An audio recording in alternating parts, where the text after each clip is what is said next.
Olá pessoal, tudo bom? Vamos falar hoje de um filme. Vamos não, eu vou falar. Odeio esse plural. Vamos. Hum, Vou falar hoje de um filme da nossa lista, nossa playlist de filmes de direito. Já fazia um tempinho, né, que eu não falava de filmes de direito. Esse filme não é um filme tão conhecido, por estranho que pareça. Pelo menos eu conheço pouquíssimas pessoas no Brasil que assistiram esse filme. Eu estou dizendo por incrível que pareça, porque ele tem um diretor muito famoso, um diretor clássico. Tem um ator que foi astro de uma série que fez muito sucesso no Brasil. E tem uma atriz que é uma das mais belas, ou era uma das mais belas na época dela, do cinema. Mas eu acho que por algum motivo o filme não embalou, sei lá. Enfim, não sei se saiu no cinema, se não saiu. Eu não lembro de ter visto ele no cinema também. Enfim, estamos falando de culpado, como o pecado. Guilt as a Sin. É tradução literal mesmo. Então o título brasileiro tem exatamente a tradução do título americano.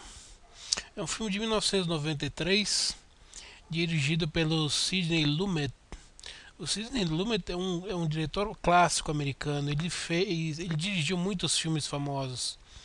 Dirigiu Sérpico, por exemplo, um filme famoso, muito bom, com o Al Pacino. Dirigiu. Que mais ele dirigiu? Dirigiu Rede de Intrigas, dirigiu Um Dia de Cão, que também é do Al Pacino. Doze Homens e uma Sentença, que eu não sei se eu já fiz ou não resenha. Se eu não fiz, eu vou fazer, que é um grande filme de tribunal. Que mais? A gente fez muito filme conhecido. É, Bom, tudo bem, né? Ele fez também o Golpe de John Anderson, que é um filme que eu não gostei muito, mas é um filme que ficou até que famoso do Sean Connery. Enfim, fiz bastante filmes.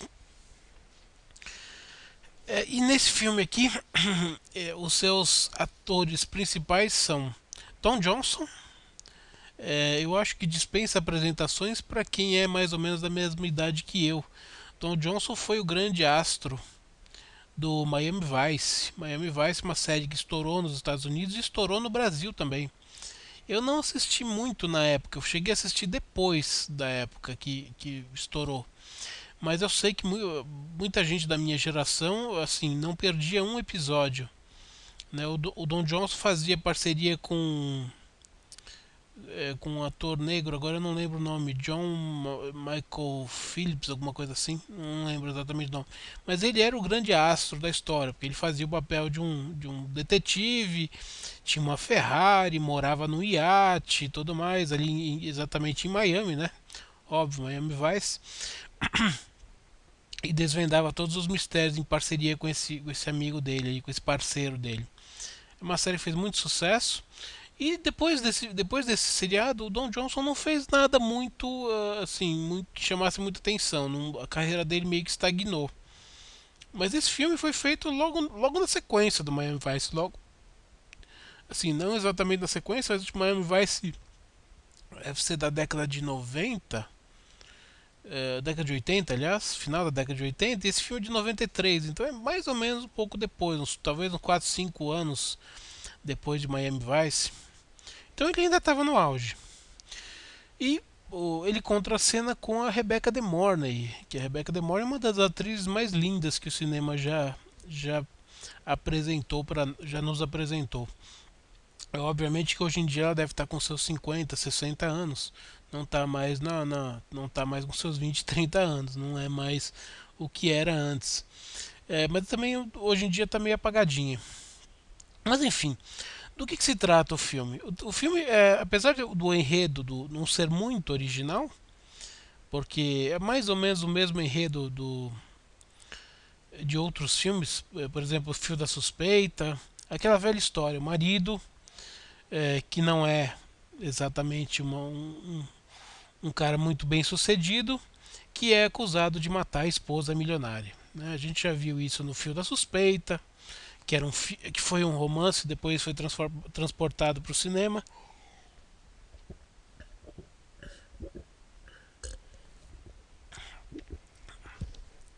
A gente, a gente viu isso naquele filme lá que da Glenn Close e o esqueci o nome do filme. É um filme de 90, é o Reverso da Fortuna, que ganhou Oscar também, o ator e tal. E a mesma coisa também, é um cara que é acusado de matar a esposa que é milionária. Então não é um tema exatamente original, mas tem algumas particularidades. Primeira, a esposa é uma esposa muito rica. A segunda, ele é um cafetão assim legítimo, ao contrário dos outros filmes onde o marido é só um vigarista e tal, mas é um cara que cuida dos negócios, o cara não, o Don Johnson nesse filme ele faz exatamente o gigolô, assim, é o cara que assim, ele durante as conversas que ele tem com a Rebecca De Mornay, que é a advogada que ele contrata para defendê-lo, durante as conversas ele não tem a menor vergonha de contar isso. Olha, desde que eu sou molequinho eu nunca trabalhei. Assim, as mulheres sempre cuidaram de mim, ele diz. Então, assim, sempre teve alguma mulher que me pagou a conta, as minhas contas, que me arrumou dinheiro para comprar minhas roupas caras, meus sapatos. Nunca precisei trabalhar, sempre vivi às custas das mulheres. Então, ele de certa maneira, é um personagem asqueroso, né, representa esse personagem asqueroso, esse cara que vive das mulheres, um gigolô mesmo, e vai pulando de mulher para mulher, né? Então, mesmo durante o relacionamento com a esposa que morreu, que ele é acusado, ele tinha outras mulheres que ele se relacionava e tal. Então ele é o personagem asqueroso a ser defendido. E um dos motivos que leva a Rebecca De Mornay a pegar o caso é exatamente o fato disso. Pô, ele é um cara que assim, a imprensa odeia, que todo mundo odeia, porque é aquele cara é, asqueroso, o cara que vive de mulheres, assim, o cara que nunca trabalhou, nunca fez nada, um chupim, né? Um vigarista, um chupim, um aproveitador. Então é o tipo do cara que assim, a imprensa vai massacrar, né? É o culpado por excelência. É só que ele tem ele tem bons argumentos para dizer que ele não era culpado. E durante todo o decorrer do filme fica nessa relação dos dois, assim, uma hora ela desconfia que ele está falando a verdade, uma hora ela desconfia que ele está mentindo, e esse jogo dos dois vai até o final. É muito interessante esse jogo de personagens. E muito antes do filme terminar, um pouco depois do meio do filme, ela já está ciente de que ele realmente é culpado. Só que aí tem um problema, porque você não, você tem aquela questão da confidencialidade de cliente e advogado. Uma vez que você assumiu a causa, você não pode, ou aquilo o cliente te contar, você não pode transmitir aquilo lá em público ou qualquer coisa que vá prejudicar o cliente, senão você pode perder a licença de advogado nos Estados Unidos. Então, ao mesmo tempo que ela meio que se convence que ele é culpado, ela não tem muito o que fazer, porque ela é obrigada a defendê-lo. Ela até tenta fugir, abandonar a causa, porque ele tinha uma amante que estava pagando a defesa dele, e aí essa amante, outra véia rica, de repente decide parar de pagar a defesa dele porque diz pro dono do escritório que a advogada está dormindo com ele. Fala, se a advogada está dormindo com ele, eu não vou mais pagar não.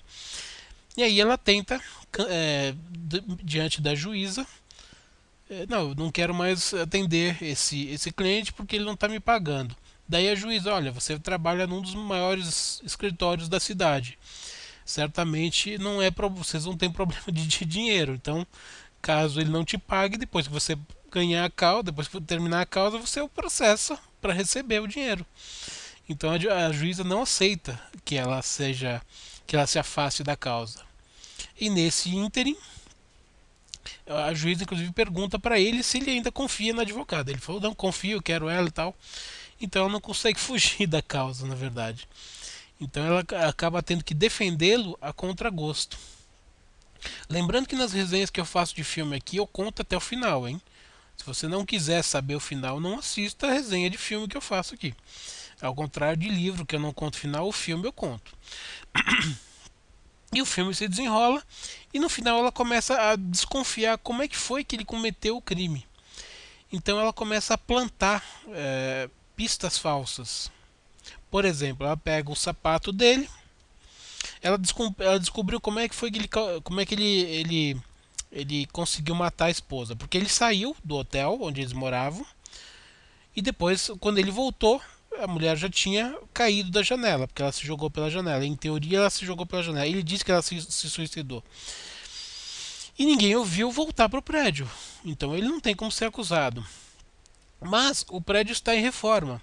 Então toda a parte das escadarias de serviço tem um pessoal trabalhando lá de roupa branca, máscara e tudo mais. Todo aquele artefato de quem trabalha com reforma, né? Pedreiro, pintor e tal.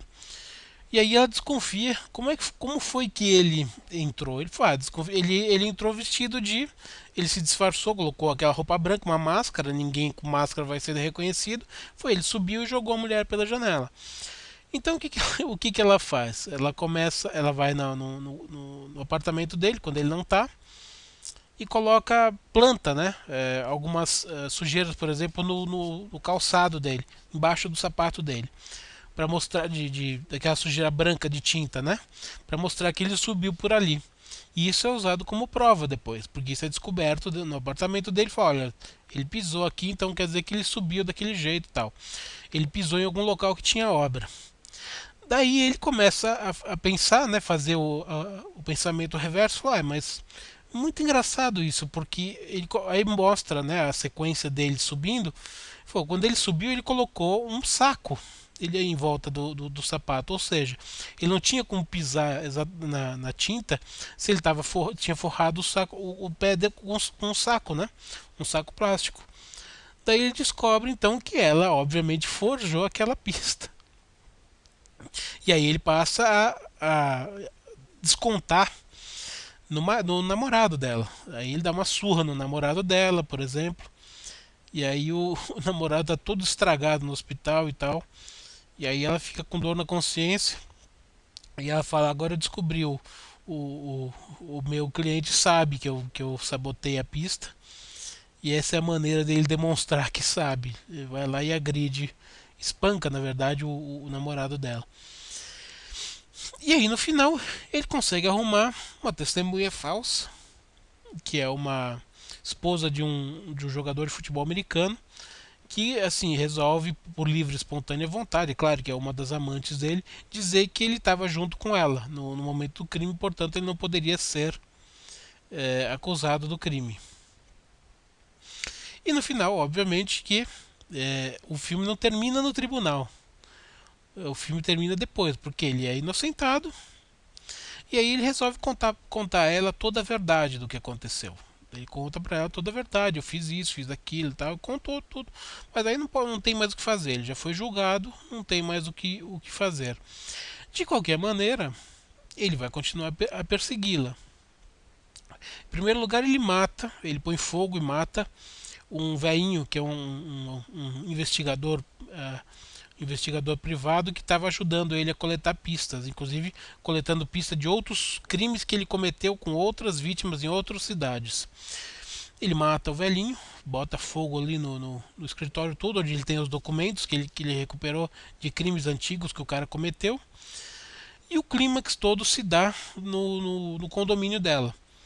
Eles começam a brigar em cima do andar dela, que é, não sei se é segundo, terceiro andar onde ela mora.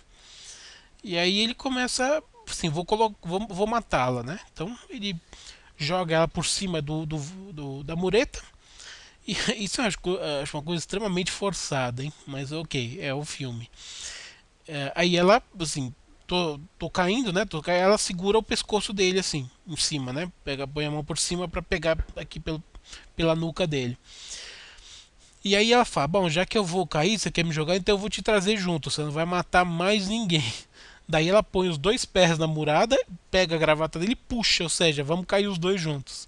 Aí, obviamente, né, como é filme, os dois ficam tão juntos assim, vão rolando, rolando, e ele que cai de costas e ela cai por cima. Então, obviamente que ele morre e ela fica só mais ou menos ferida e sai como vencedora do duelo, vamos dizer assim. E aí ela, é claro, é socorrida, né? E aí quando ela tá na ambulância lá com o namorado, ela fala, bom, agora ele não vai mais matar ninguém. Eu consegui acabar com ele. Da única maneira que ela ia conseguir acabar, porque ele é um psicopata, né? Obviamente que ele é um psicopata. A única maneira de você resolver o problema de um psicopata perigoso é matá-lo ou confiná-lo num manicômio, num local desse tipo. Só que o psicopata não é louco, ele tem. A psicopatia não é exatamente uma loucura. Porque ela não tem cura, né? Então, assim, ou você isola a pessoa da sociedade ou você mata quando é um psicopata extremamente violento. Não tem como você tratar, não tem tratamento para psicopatia.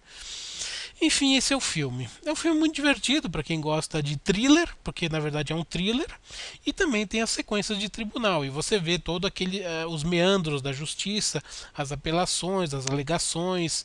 Tem parte do filme que se passa em tribunal. É bem interessante para quem gosta de filmes de advogado e para quem gosta de thriller.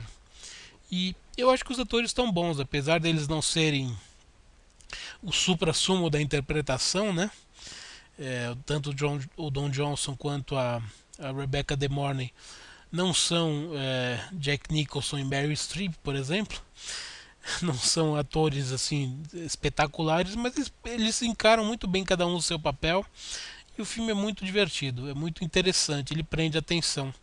Então, se você não viu e gosta de filme de tribunal ou de thriller, um thriller de suspense, policial, né? É mais suspense do que policial. Eu acho que você vai gostar do filme, então recomendo que você veja. Tá certo? É um filme bem interessante aí. Não sei se é muito fácil de achar, porque é um filme, como eu disse, não estourou muito no Brasil. Mas provavelmente você acha. Talvez tenha até no YouTube para você assistir. Tem vários canais que disponibilizam filmes antigos completos para você assistir no YouTube. Então, se você jogar aí na internet Culpado como o Pecado, provavelmente você vai encontrar algum link aí para assistir online, tá bom? Então é isso aí, mais uma resenha de um filme relacionado com o tema jurídico. Eu acho que você vai gostar. Dá uma chance para ele. Então é isso aí, uma saudação e até a próxima.